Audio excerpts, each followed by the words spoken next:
今天跟着大船出海打捞丁螺，看看我们能从海底下拖到什么海鲜上来。第一坝全都是丁螺，这些就是你们平常吃的丁螺，它的肉是这样子的。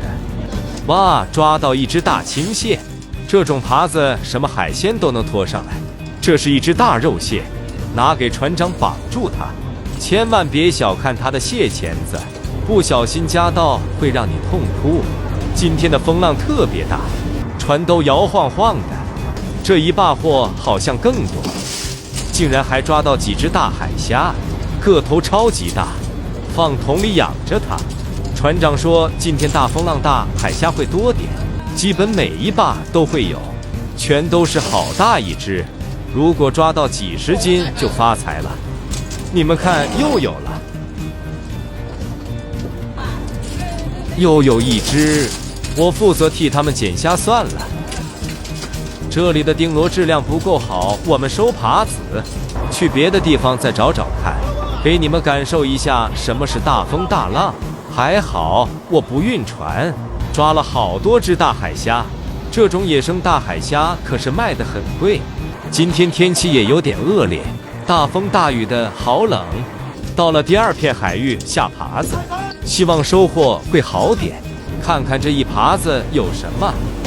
有条鱼，这种叫三牙鱼。这些丁螺的个头有点小，很多人关心会不会破坏海底下的珊瑚结构。这种6米水深的海域没有珊瑚，底下都是泥巴平地，并不会对海洋生态造成破坏，有珊瑚船也拖不动的。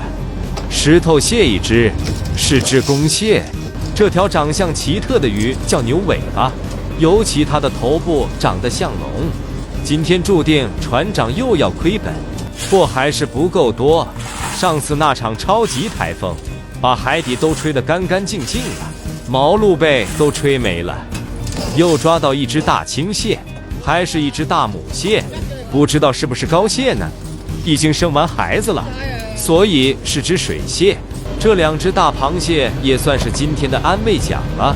在后面也有一只船在拖丁螺，他检查一下这些到底有没有肉的，因为丁螺也是要讲成数的，所以这就需要我们去把它进行分解。这些脸色红润的就是活的，而这种苍白无力的就是空壳，所以要挑那些红色的才有肉。这种长得跟树叶一样的鱼，我们叫它榕树叶。我来把它装桶里，这满满的一桶都有25斤，怎么都拿1点回去好过没有。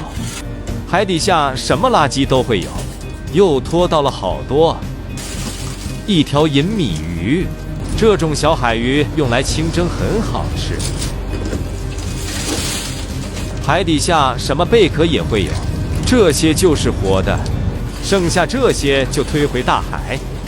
有泥巴把它甩几下，船长说回去了，实在没办法，收耙子回家了。